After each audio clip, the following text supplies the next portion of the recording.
Возлюбленные братья и сестры, поздравляю вас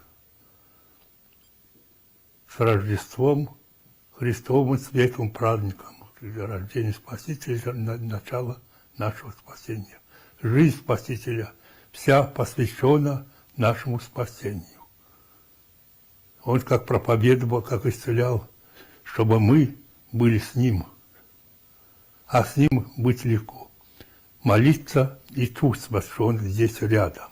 И сейчас вот здесь я чувствую, что Он с нами и придет на помощь каждому, кто желает и кто верит в Него. Ощутить надо Христа Спасителя в своем сердце, и Он осенит вас своей благодатью.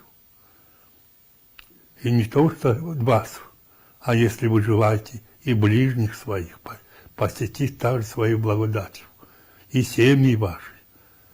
Невидимо Он пребудет у вас. Будем милосердны, посетим немощных, больных.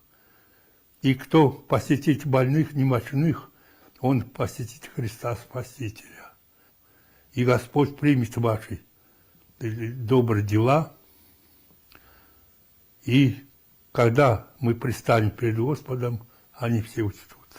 Дорогие братья и сестры возлюбленные, поздравляю вас и желаю вам благодатной помощи в вашей жизни, чтобы Господь с вами был, осенял вас, хранил вас и помогал вам в вашей нелегкой жизни. Желаю здоровья вам, Божьего благословения вашим семьям, вашим деткам, и да хранит вас всех Господь.